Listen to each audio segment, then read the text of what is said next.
Sievert, providing societies with heating tools for professionals since forever, it seems. From the highest of rooftops to the deepest of underground, our ambition has always been to deliver the most safe heating tools for any particular purpose. But how did it all start, and why did we get here? Every story has its beginning, and our journey began a long time ago.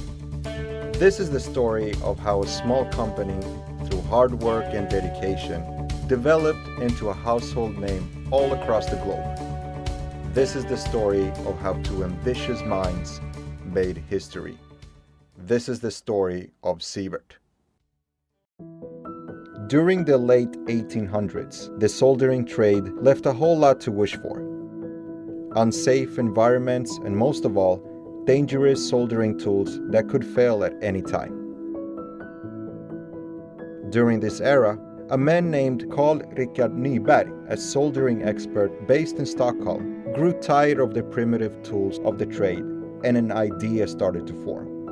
An idea that in 1882 would turn into something quite revolutionary. Nyberg had invented and filed a patent for the world's first soldering lamp.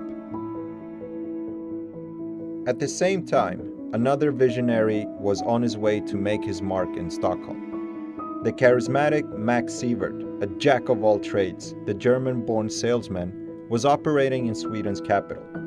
Max Sievert traded with a variety of articles like cast garden figures, leather scales, cotton oil, wrenches, among other products. Nyberg's and Sievert paths crossed when Sievert started to sell and market Nyberg's invention. Not long after, the two men would take their business partnership to the next level.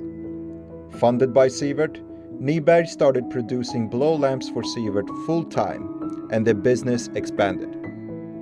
In 1891, the company was so stable that Nyberg bought land in nearby Sundbyberg and built his own factory. Stove manufacturers had started to add blow lamps to their product range, so Nyberg considered himself free to add stoves in the assortment. Svea became a true hit. Fast forward to the 1920s.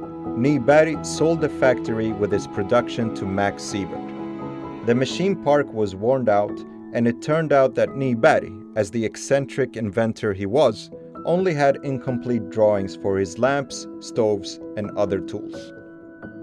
Now was the time for organization and structure. Max Sievert's nephew, Hans-Georg Sievert, took on the responsibility to turn the old and relatively small factory into a modernized industry.